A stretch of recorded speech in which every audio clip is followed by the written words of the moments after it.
Hello, this is the Harboring Light. I'm Mary. I'll give a conservative perspective about the world around me. Feedback is immensely important. Feel free to reach out to me. The two ways to do this is through email. Email is more immediate. And comments on YouTube. Alright, so word of mouth is important. Alright, so y'all go ahead and spread the word about the Harboring Light. Okay, so topic of choice here on getting current with Friday. Now, with the 4th of July coming up, which will be on Saturday, I am going to give my thoughts on that, and I am going to give my thoughts on the aspects and talk about all the American spirit, and then I'm going to give my thoughts on the aspects on the trial with Charlie Kirk and Tyler Robinson. I'm going to talk about all these things. Here we go.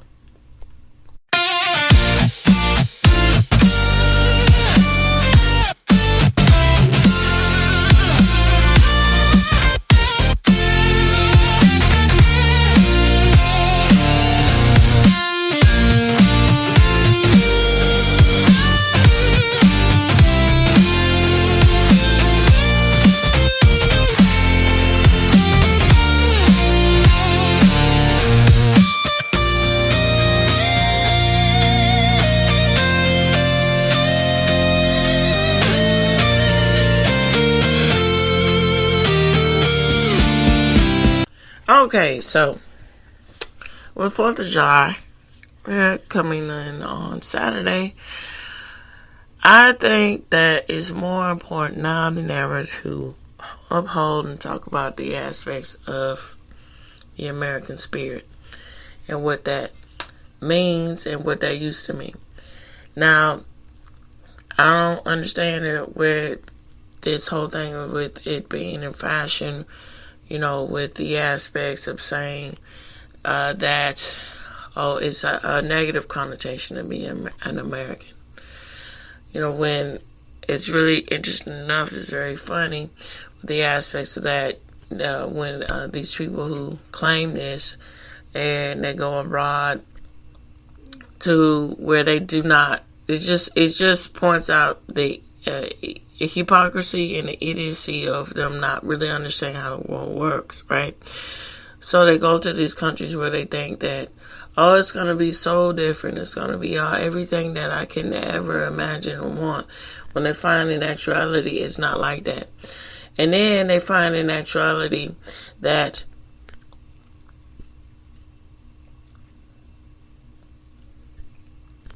the aspects of immigration, it's not what they think it is. Excuse me. In other countries. Okay, case in point, if you there's a lot of countries like this, but in general, if you get dual citizenship, that takes into account, right? That's hard to get, and it's even harder with the aspects to prove that if you are not necessarily a citizen of that country to get your citizenship. You have to. There's a whole part. You have to even if you wait. I don't know what the years that is asked upon for you to be living there and immersing yourself in everything. It's just, you're still not guaranteed, And so it's very important to understand that quite clearly. All right, sorry about that. All right, so getting back to it, right? Like I was saying. So there's that. And this whole idea where, we are more, it's bad to be an American. And I've seen, when I was going to college and so much different extents of that. Being in the workforce and everything. This whole it was popularized with it where, them not understanding how really things go on.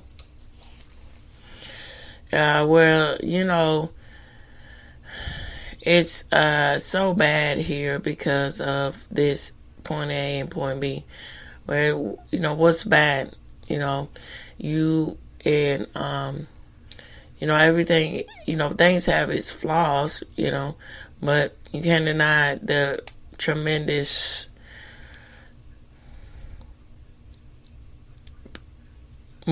just how forward everything is with the aspects of implementing things in America. For instance, the aspects of healthcare. Now, it has its issues, and that's unfortunate with people.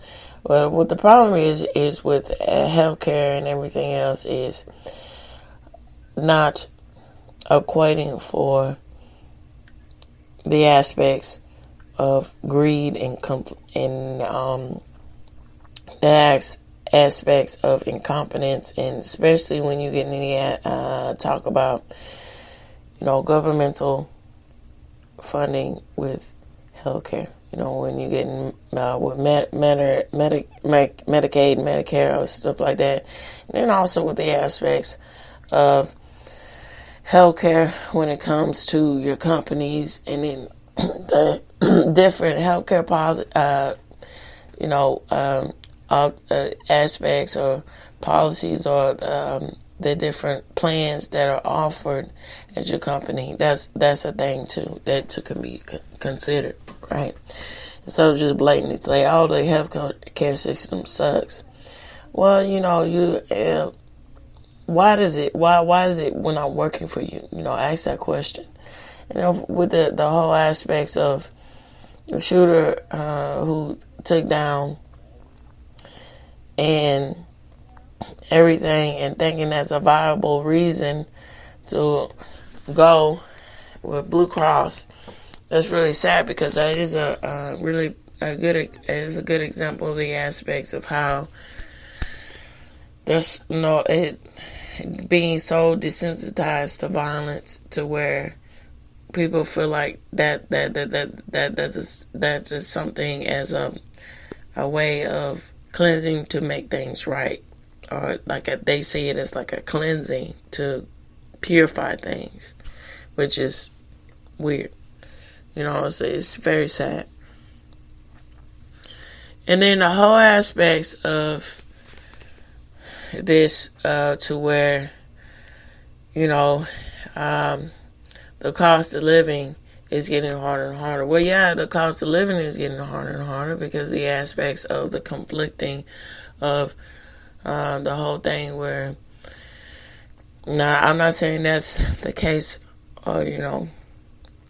for most of the means of everything, but you got to see it for what it is, okay? So with the aspects of people, wanting to think that it's viable to stay in a career where it's just an entry-level job. They don't want to necessarily get a job where there has a lot of value and contributions to society. That's for one, And then this whole thing where only in America some crap like this could go down or go on, where someone where what they do is make drinks for a living, for Starbucks for one, and think that they can unionize that. Now, when you get into, and then raising the stakes of saying, I want to stay put in my menial job, so I gotta, and with states compliant to that and enabling that. Well, to justify the living situation, we're going to raise, the minimum stakes for what your job accounts for, so you can live, because why not? when in actuality there should be incentives for people. And it should be. Well, that's one of those things where that is called upon the person themselves to make those decisions, to want to, strive to gain the ability to get more of a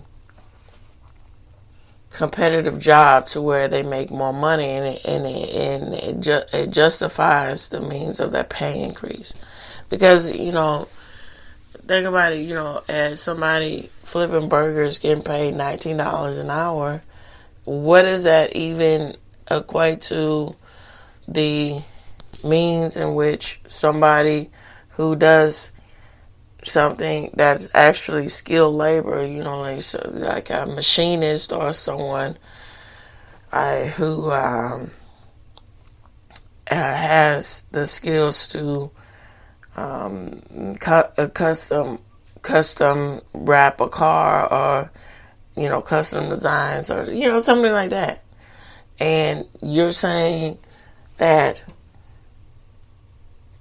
those are in the same level? I don't know. And there's something to be said about that. And so, now I'm going to say this again. So, I don't understand also, too, the aspects of when Trump was running for office. And then now with the aspects of what's going on with Trump, where people say now,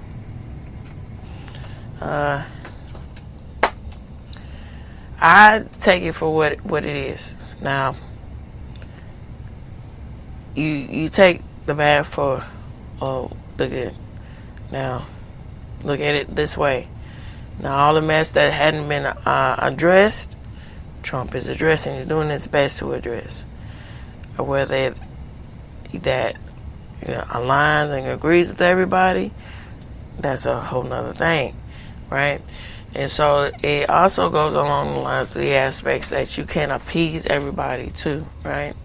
So that's the thing with that, okay? And so people coming up in arms with Trump. Well, he is not doing what he promised. He said no wars. He said this. He said this. Well, you know what? Sometimes, unfortunately, things that you didn't necessarily think would happen, or the way you think things would go about, sometimes they do. And so it's one of those things to look at linearly. What were the other presidents doing before? Now, like I said before, even though I'm in favor of Trump, I don't agree with everything, and I don't have I have different viewpoints, but I respect and have a lot of value for what he is doing, because you look at the attempt and you look at what the means and measure in which that is being executed, which I think is what separates him a lot from other presidents. And this is the reason why. And this is exuding the aspects of why it's very important to hold on to how very fundamentally important it is, and to be prideful to be an American. Now, whether, some people want to appreciate or admit that to themselves, Trump in itself is the embodiment of the aspects of the American spirit, of the American story. Even though he came from affluence, he still exudes the American spirit, and here's why. Now, even though that he was born into wealth, generational wealth, that doesn't account for anything. What was the merit that he took upon himself to make his own wealth? Okay, because there's a lot of situations into which you can see and you can see, and that has been talked about, whether it be in the news or whether it be in entertainment or what have you. Like this, the term, born with the silver spoon in your mouth. That's grounds in reality of the aspects of, having this idea that, well, you have everything you need. You don't have to work any harder than that. Because why? You already have it. No, Trump took it amongst himself to be his own man. Okay? And he built his wealth. And he saw a lot of ups and downs and a lot of setbacks. But he was still determined to make something out of what he was given. Because that's within his character to do so. Now, also within his character is to be, straightforward, but at the same time, it's very interesting because of having. I've heard someone say this before, but I don't know.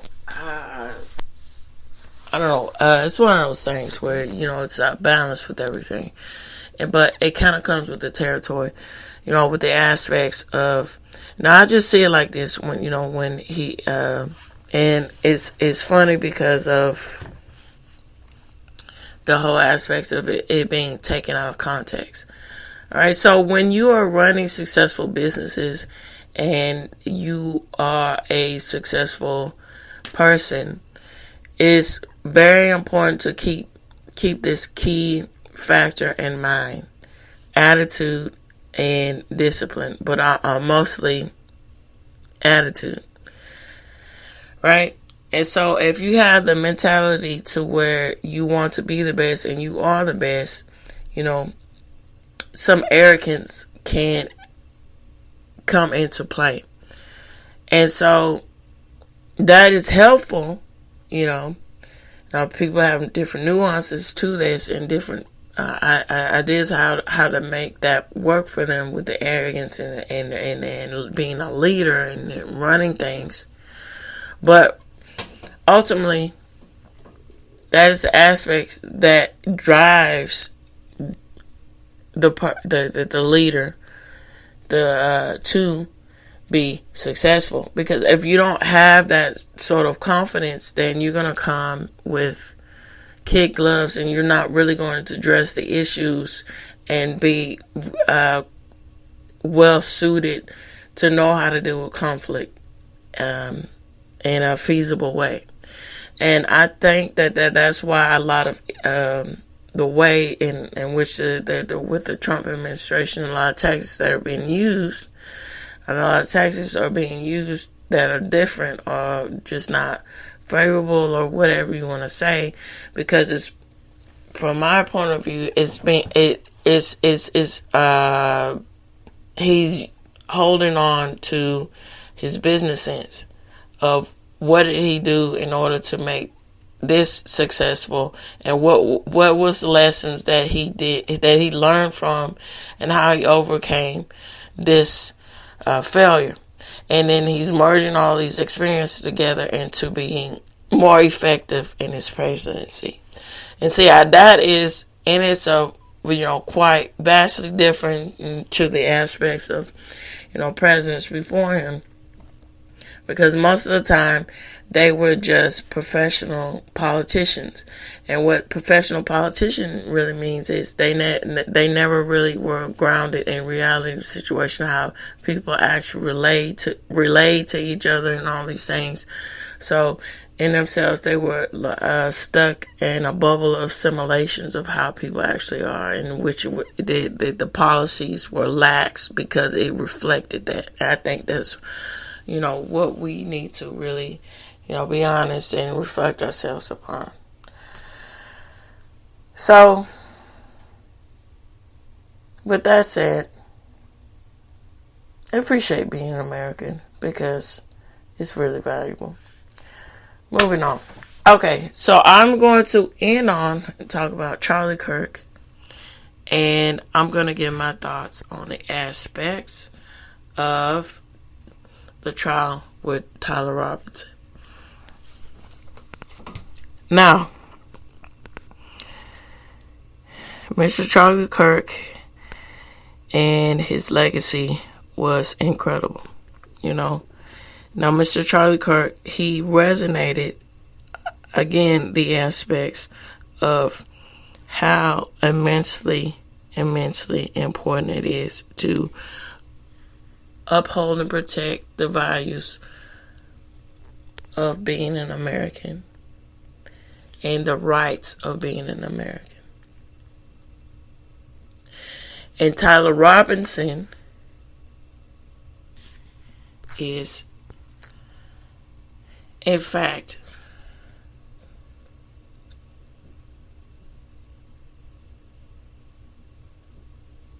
the agent of threat, because he exudes, whether, you know, and then all these people saying about this, bullcrap, talking about, oh, it was a propeller and the mic exploded. You're just being a delusional, and you're just being either you just being ignorant, or you just want to, you're just grifting, or you're just being contrarian because you don't want to actually really care, right? So, Tyler Robinson, he exudes the real problem with what happens when somebody is so radicalized with bad faith ideology, just bad political ideology that warps your brain and the means to making you so deviant and so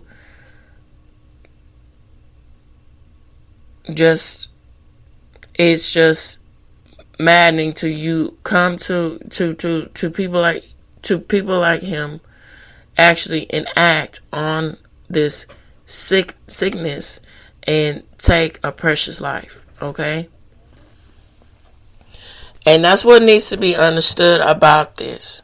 And what also needs to be understood about the aspects of him being accountable for what he's done is this: that you cannot have people in a society like this, because they are not helpful in any way. They're going to ruin everything. You will not have anything if you allow and enable this kind of behavior.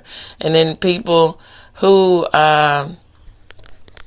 whatever they want to say, you know, being, and it's really sad and sickening, even though they've been going on this media exposure, expose of saying, oh, they're being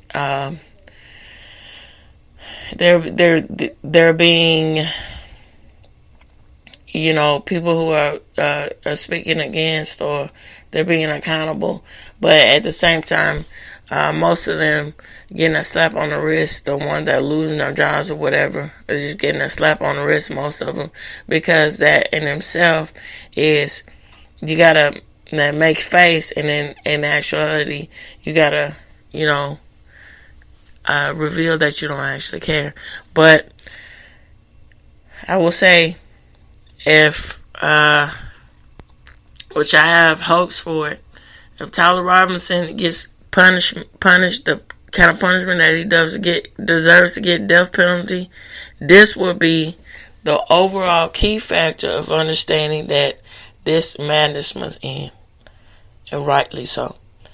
Now, this is why this is also what should be put upon the ring in a conversation talking about Mr. Charlie Kirk and his legacy, is this, which people should really, really look at it too, and really, really talk about this. I don't. It's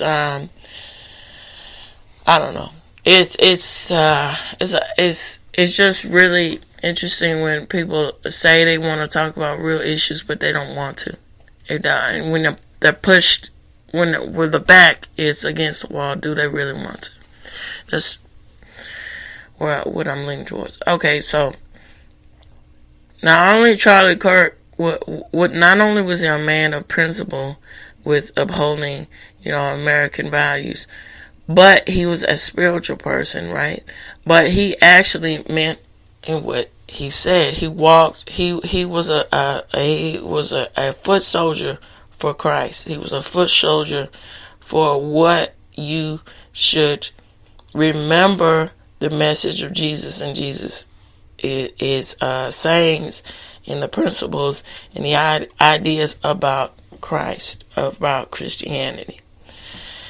So many people have so much had so much problems with him, and exuded a lot of problems with him. The ones that did not understand him is because he not only meant what he said, he executed what he said in a very real and very transparent way that was calling you to look within yourselves to see if you actually want to follow these patterns, if you actually want to look within yourself and make your own decisions to where is how you feel and think really going to help you, really going to be fundamentally right for you, to be mentally sound, and to be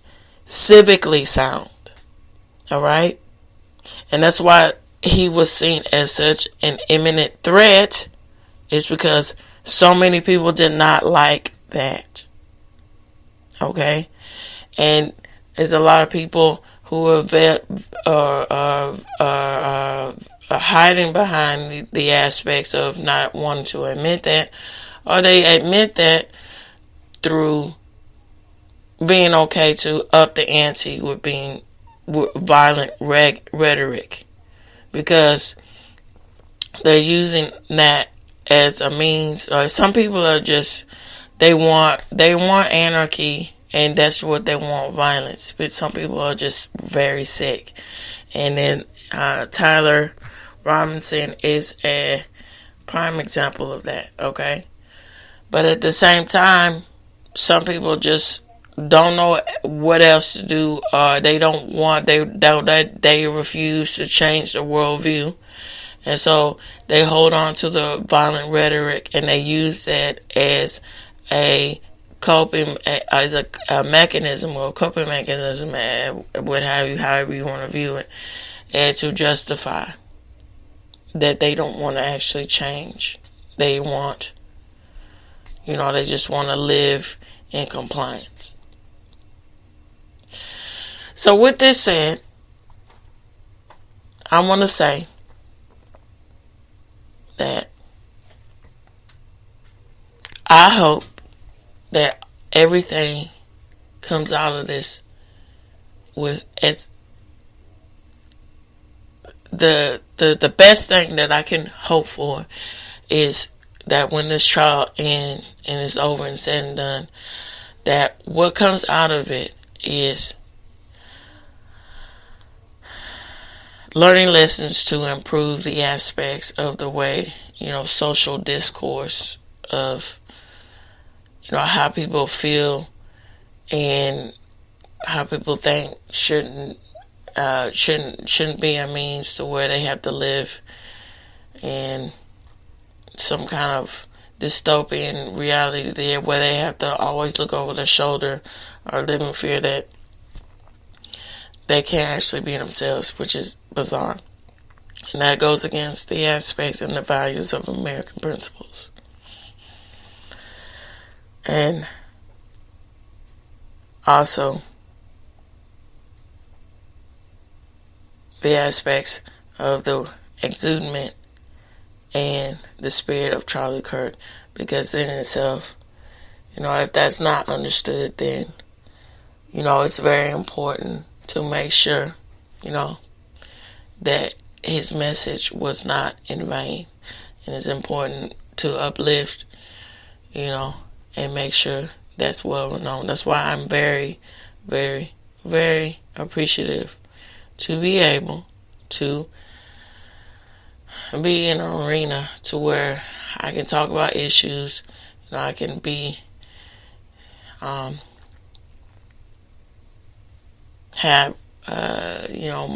my radio show and connect with all of you and, get the message clear out there that, at the end of the day, hey, it's important to take a step back and appreciate the values and what you come from and what you have, And Charlie Kirk would be immensely missed, sorely missed. But with all said and done, it's very important to continue on his legacy and have it solely respected. All right, so with this said,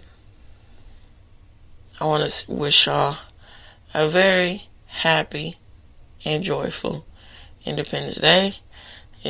All the, me growing up, it was just, hey, apple pie, hot dogs, grilling, chilling.